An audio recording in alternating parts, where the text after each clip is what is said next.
오늘 우리에게 주신 이 하나님의 말씀은 지난주 월요일 새벽 기도회에 주신 말씀입니다. 저는 이 말씀을 강론을 하면서 많은 은혜를 받았고 또 많은 도전도 받았습니다. 그리고 더 나아가서 이 말씀이야말로 우리 기독교인들에게 올바른 정체성, 자존감을 줄 수 있는 그런 말씀이다. 또 우리에게 큰 도전을 줄 수 있는 말씀이다라는 그런 생각이 들어서 오늘 낮예배 때 이 말씀을 전하는 것입니다. 성도 여러분, 우리는 이 세상을 살아가면서 누구에게 무엇인가 자랑하고 싶은 그런 마음이 늘 마음속에 있습니다. 특히 남에게 없는 것, 자신에게만 있는 것, 이것을 자랑하고 싶은 그런 마음이 우리들 모두에게 있는 줄로 압니다. 어떻게 해서라도 나에게 있는 것들을 남에게 알리고자 하는 그런 피하고자 하는 그런 마음이 있다 이 말인 것입니다. 그런데 우리가 잘 알아야 할 것은 이렇게 자랑하는 것도 참 좋은 일이지만은 그러나 무엇을 자랑할 것인가? 이것이 더 중요한 것입니다. 무엇을 자랑할 것인가? 한 사람의 인생에서 무엇을 자랑하는가에 따라서 그 사람의 수준을 알 수 있기 때문에 그러한 것입니다. 그리고 무엇을 자랑하는가에 따라서 그 사람의 인생이 어디에 집중하고 있는가 이것을 알 수가 있기 때문에 그러하죠. 그래서 지식을 자랑하는 사람에게는 지식이 중요하죠. 자식을 사랑하는 사람은 자식이 제일 중요합니다. 또 물질을 자랑하는 사람들은 물질이 중요하다고 여기죠. 명예를 자랑하는 사람은 명예에 관심이 집중되어지는 것을 볼 수가 있습니다. 자, 그렇다면 우리 신앙인은 어떻습니까? 우리 신앙인은 무엇을 자랑해야 되겠습니까? 우리에게 있어서 가장 큰 자랑거리는 무엇이겠습니까? 저는 오늘 본문에 나오는 사도 바울의 자랑을 통해서 진정 우리가 자랑할 수 있는 것이 무엇인지 여기에 대해서 생각하고 묵상해야 된다라고 생각합니다. 오늘 우리가 봉독한 하나님의 말씀에서 사도 바울은 자신의 자랑을 두 가지로 말씀하고 있습니다. 첫 번째로 12절에 보면은 고린도 교인들에 대해서 육체의 지혜로 하지 아니하고 하나님의 은혜로 대한다. 이것이 자랑거리라는 것입니다. 육체적인 지혜로 대하지 않고 뭐로 대한다고요? 하나님의 은혜로 대한다는 것. 이거에 자랑스럽다는 겁니다.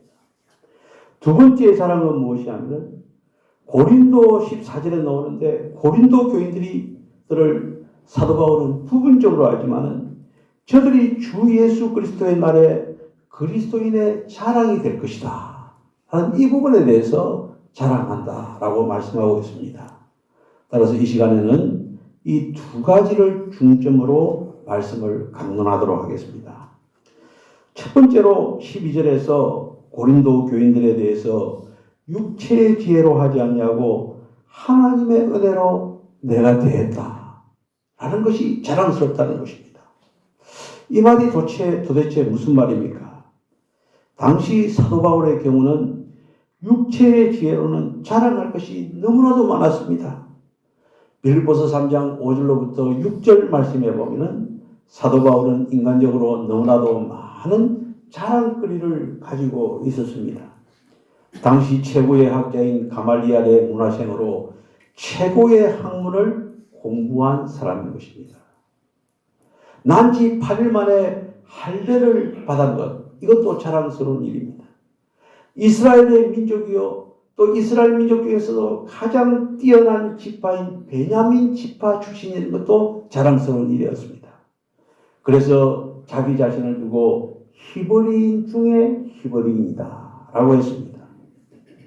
그리고 바리새인이었고 그 당시에 대세였던 교회를 핍박하던 열심히 있는 자였다. 이것도 자랑스러운 일이었습니다. 거기에다가 이 사도 바울은 로마 시민권을 가지고 있었던 사람인 것입니다. 그런데 사도 바울은요, 이런 모든 종기와 영화를 자랑거리로 삼지 않고 세상 가치로 볼 때는 전혀 자랑스럽지 않은 것을 자랑으로 여겼다. 이 말씀이죠. 사도 바울은요, 그리스도인들을 잡아오기 위해서 다메섹으로 가다가 예수 그리스도를 만난 이후로 완전히 변화되어진 사람입니다. 이렇게 변화되어진 사도 바울은요, 그 이후로 예수 그리스도를 믿는 것, 예수 그리스도를 위해 사는 것이 가장 가치 있고 고상한 것이라는 것을 알았다는 것입니다.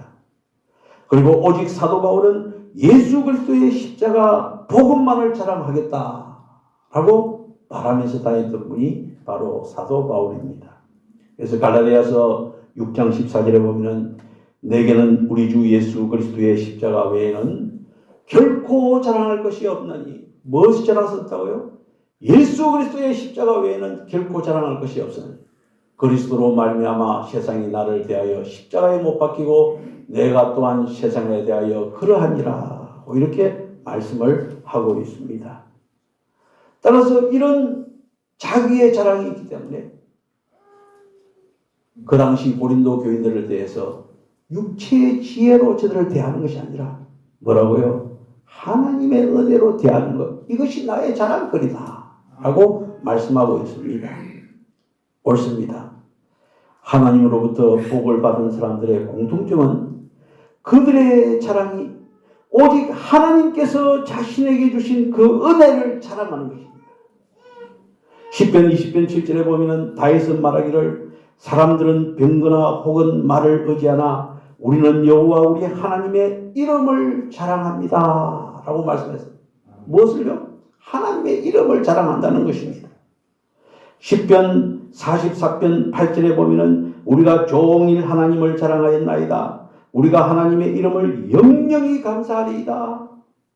우리의 자랑거리는요, 하나님을 믿는다는 것입니다. 우리의 자랑거리는 우리가 하나님의 자녀라는 것입니다. 우리의 자랑은 우리가 하나님의 백성이라는 것입니다. 창세기에 보면은 39장 3절에 그 주인이 여호와께서 그와 함께 하심을 보며 또 여호와께서 그의 범사에 형통케 하심을 보았더라. 이 말은 무엇입니까?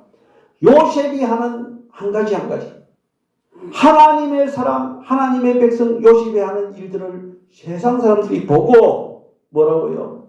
여호와께서 그와 함께 하심이니라. 여러분들, 우리의 자랑이 무엇입니까?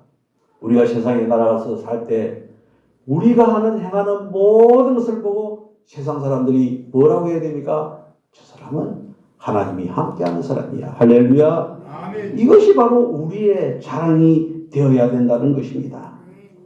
따라서 여러분들, 우리는요, 이 세상을 창조하신 여호와 하나님을 자랑하는 우리가 되어야 될 것입니다. 아멘. 우리를 위해서 피 흘려 십자가에 죽으시고 우리의 영혼을 구원하신 예수 그리스도를 자랑하는 우리가 되어야 되는 것입니다. 아멘. 우리와 지금 함께 하시고 교회를 세우시고 우리를 보증하시고 인치시고 주님의 은혜를 고백케 하시는 성령님의 은혜에 대해서 감사하는 우리가 되어야 되는 것입니다. 아멘.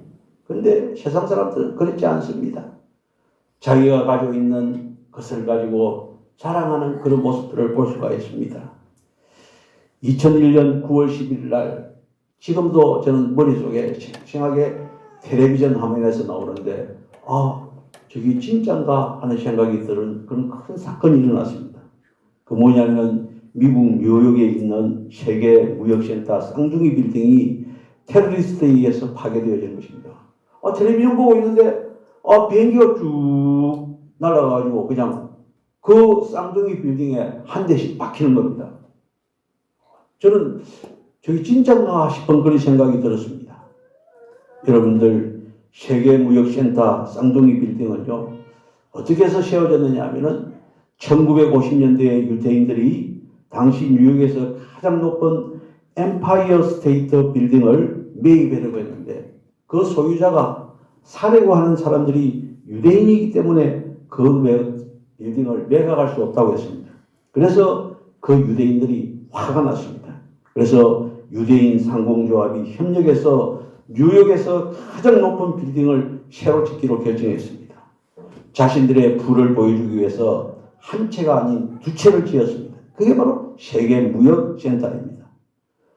결과적으로 그 빌딩은요, 중동 지역에서는 유대인들의 부의 상징으로 이 아랍인들에게 의해서는 적개심의 대상이었습니다.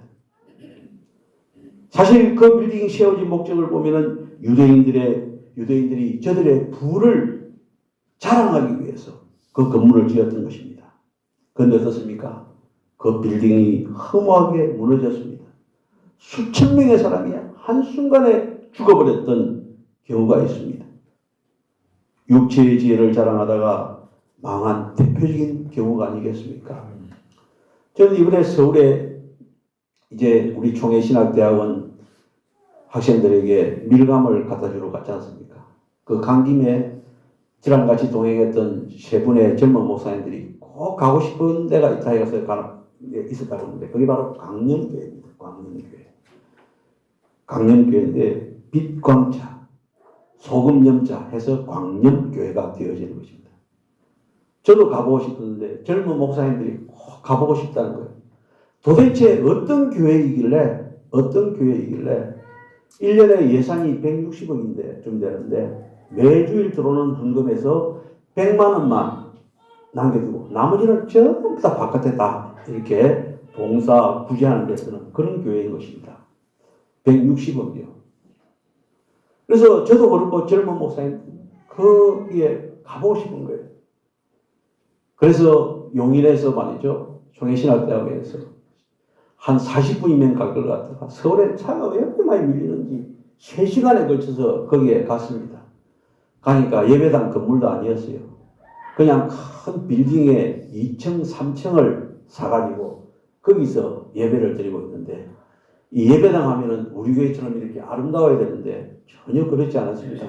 그냥 길쭉한 데다가 가운데 이 강대상이 있는데 저쪽에 한 30m 밖에 교인들은 목사님 얼굴을 여기만 보이는 거예요. 성가대처럼 여기만 보이는 그런 구조의 예배당이었는데요. 가니까 직원들이 한 3, 40명 앉아있는 것을 볼 수가 있었습니다. 제가 그랬습니다. 인사하면서 여러분들 이 차를 사주어서 그 차에다가 밀감을 싣고 와서 이렇게 방문했습니다. 라고 하는 이런 제가 말을 했을 때 크게 박수를 치고 하는 그런 아름다운 모습이 있었는데요. 저는 그것을 바라보면서 참 많은 부끄러움을 느꼈습니다. 내가 자랑하는 것은 무엇이냐라는 것입니다. 저들은 교회 건물을 자랑하는 것이 아니었습니다. 저들의 자부심은 저들이 헌금한 그 헌금이 불우한 이웃들에게 또 개척교회에 나누어준다는 그것이 자기들의 자랑이었습니다. 그게 진정한 자랑이 아닐까. 저는 사실 부산에서 목회할 때 서면 한복판에 있는 그래서 마당도 한 뼘도 없는 그런 교회에서 목회를 했기 때문에 이 동교에 왔을 때 넓은 마당과 아름다운 건물, 특히 앞에 기둥이 없는 것, 여기에 대해서 너무나도 자랑스러웠는데 제가 자랑스럽게 생각하는 건 그 자랑거리가 아니에요. 그거는 우리의 자랑거리가 무엇이 되겠습니까? 그 강령교회처럼 이웃에게 베풀어 줄 수 있는 나름대로 우리 교회에서 동원 봉사단을 만들어서 이렇게 이웃에게 이웃 개척교회 도와준다고 노력하지만은 거기 강령교회에 비하면은 이런 말을 설교중에서 죄송하지만 세발의 피가 나요. 아무것도 아닌 거예요. 이 제 목회가 잘못된 것이 아닌가 이런 생각이 드는 거예요. 우리는 헌금을 해가지고 어디에 씁니까? 그냥 교회 이거 유지해 나가는데 사용되어지는 너무나도 안타까운 그런 마음을 가졌습니다. 여러분들 우리의 자랑이 바뀌어야 될 것 같습니다. 할렐루야. 사실 우리 교회 건물이요. 사람들이 그럽니다. 제가 있었던 방주교회보다 더 아름답다 그래요. 근데 아름다움은 무한할 겁니까? 그냥 진정한 내적인 그리스도 안에 자랑이 있어야 될 것 아니고 무엇이겠습니까? 그래서 여러분들 제가 구제활동, 봉사활동 하면 적극적으로 협조해 주시기 바랍니다. 아멘 소리가 많아서 다행입니다. 이번에도 저 제주시에 지난주에 그 이룸교회라고 있습니다. 4층에다가 개척교회를 하는데 그 개척하는 목사님 연세도 한 65세 이상이 된 것 같아요. 제가 이렇게 보니까 맨 땅에 헤딩하는 것 같아요. 연당 회장은. 그래서 그분을 아는 그 어떤 목사님이 그래요. 저분은 지금 교회 개척하지만은 사는 게 생존이다라고 이야기해요. 그래서 보통 이렇게 봉사를 나가면은 식사를 하면은 그분들이 이제 대접하게끔 합니다. 근데 그 교회는요, 도저히 밥 사라는 말을 못 하겠어요. 그래서 우리 사회부에서 다 돈을 내서 일해주고 밥 사주고. 여러분들, 거기에 이제 싱크대를 놔주는데, 싱크대 사면은 100만 원이 넘지 않습니까? 그래서 이제 이 당근에서 보고 싱크대 종기 뜯어가라는 거 하나 해가지고 3층에서 뜯어내려가지고 또 거기가 4층이에요. 4층까지 올렸어요. 제가 그 전날, 작업하기 전날 잠을 못 잤습니다. 왜냐하면은 우리 사회부에 이렇게 도와줄 사람이 있느냐라고 공지를 올렸는데 한 사람 외에는 아무도 온다는 목사님이 없는 거예요. 그래서 제가 아침에 목사님한테 전화를 했습니다. 목사님한테 전화를 하니까 그 목사님이 하면서 목사님 지금 도와줄 사람이 없어서 이 일은 하기가 힘들어요. 왜냐하면 싱크대를 3층에서 뜯어가지고 참 그 주인이 잘 사용했더라, 깨끗하게 사용했던데 그걸 또 4층에 올려야 돼요. 그걸 또 조립해야 되는 거예요. 이건 보통 일이 아니거든요. 그래서 한 분 오신다는 목사님한테 전화를 하니까 그 목사님은 50대 목사님인데 목사님 가능할까요? 그러니까 그 목사님은 하기요, 못할 게 뭐 있습니까? 이러는 거예요. 그래서 젊음이 좋다라는 생각이 들었습니다. 그래서 그 일을 시작을 했는데 아니야 다를까 젊은 목사님 3분이 와가지고 그 일을 가뿐하게 했습니다. 여러분들 이렇게 어려운 교회를 도와줄 때, 어려운 이웃을 도와줄 때 우리 모든 성도들이 그 일에 앞장서서 도와줄 때 그것이 우리의 자랑이 된다. 아멘 아니면 노멘이니까 그게 우리의 자랑이에요. 그래서 우리 동원봉사단에서는요, 뭘 해주냐면 소변기가 없어가지고 그 소변기를 또 하나 달아줬습니다. 그게 우리가 이제 한 일이고 싱크대는 목사님들과 같이 하고 또 화요일 가서 이제 마무리 작업을 할 것입니다만 여러분들 우리의 자랑은 예수 그리스도 안에서의 진정한 구제, 봉사, 도와주는 것 이것이라는 사실을 믿으시기를 바랍니다. 그래서 사도 야고보는요 이런 말을 했습니다. 이제 너희가 허탄한 자랑을 자랑하니 이러한 자랑은 다 악한 것이니라. 여러분들 우리가 교회 건물이 아름답다고 자랑하는 것 물론 교회 건물이 아름다워야 되겠지만 그러나 이것보다도 근본적인 것은 내적인 것에 있다라는 사실을 믿으시기를 바랍니다. 그리고 참 또 중요한 자랑거리가 있는데 14절에 보면은 사도 바울이 고린도 교인들을 부분적으로 알았지만은 저들이 주 예수 그리스도의 날에 그리스도인들의 자랑이 된다 라고 이렇게 말을 하고 있습니다.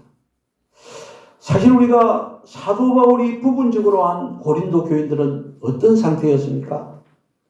고린도 전서에 나타난 고린도 교인들의 모습은요 분파가 있었고 다툼이 있었고 음행이 있었고 무질서도 했고 아무튼 혼잡스러웠습니다.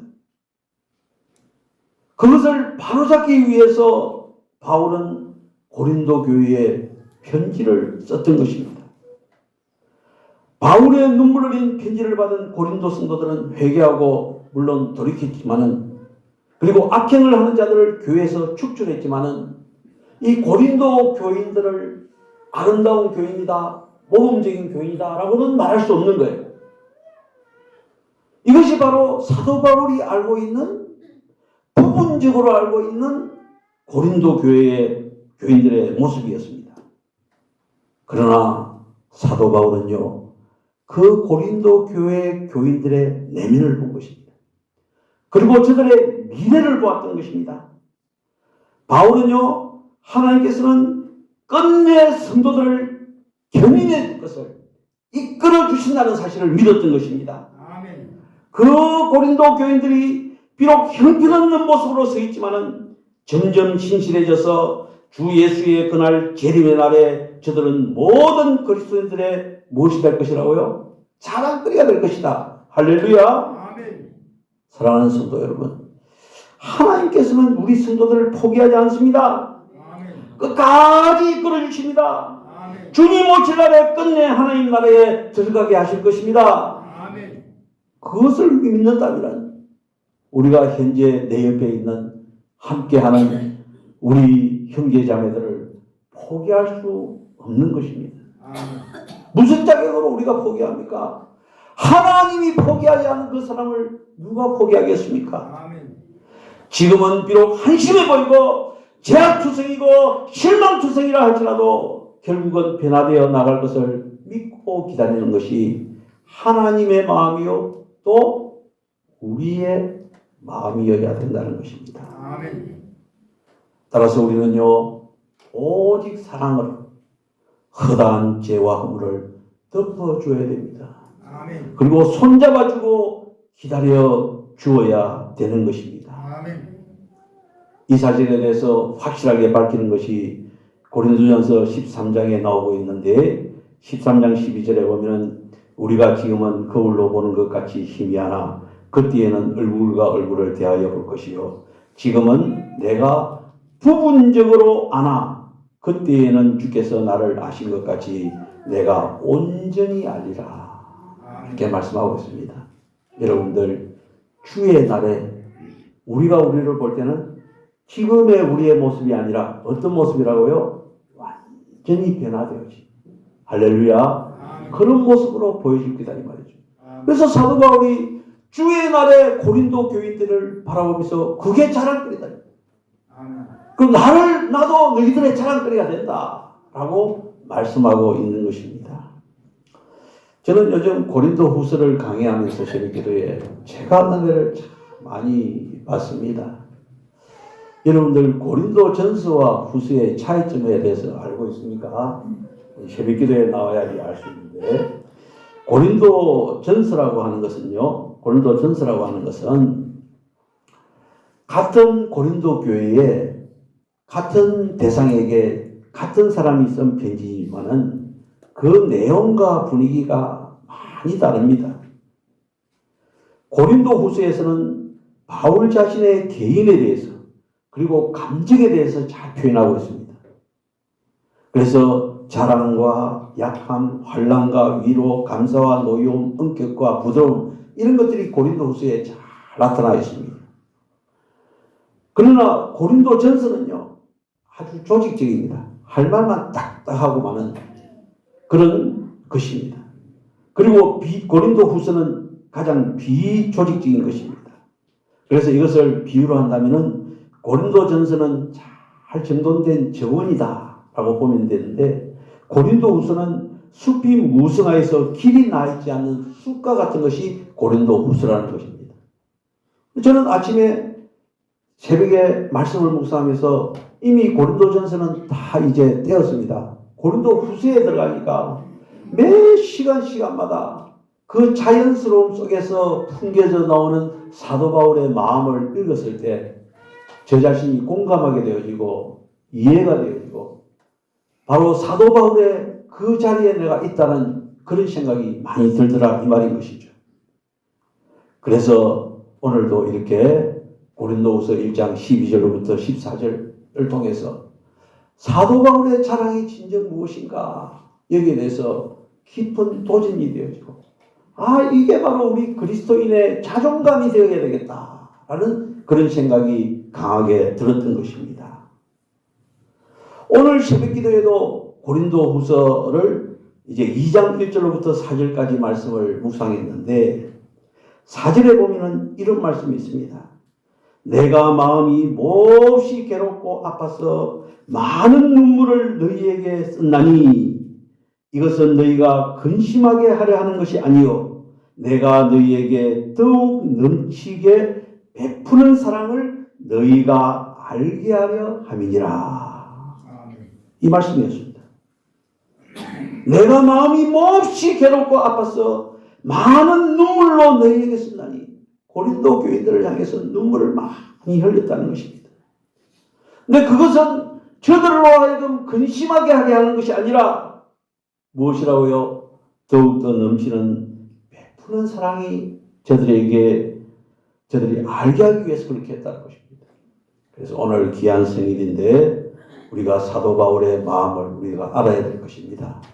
그리고 우리가 진정한 자랑이 무엇인가 이것도 깨달아야 될 것이죠. 그리고 결국은 우리의 마음속에요. 따라해봅시다. 넘치게 베푸는 사랑. 이 넘치게 베푸는 사랑이 가득 차야 되는 것입니다. 그래서 오늘 이 시간 이후에 제 예배를 마치면은 식당에서 식사를 하는데 그 식사하는 가운데 넘치게 베푸는 사랑이 서로 이렇게 전달되어지는 그런 놀라운 역사가 일어나게 해주시고 그렇게 넘치게 베푸는 사랑이 넘치는 우리 교회가 무엇이 되어야 된다고요? 우리의 자랑이 되어야 된다. 할렐루야. 그래서 이 자랑으로 가득 찬 우리 성도들이 되시기를 주님의 이름으로 축원합니다. 기도드리겠습니다.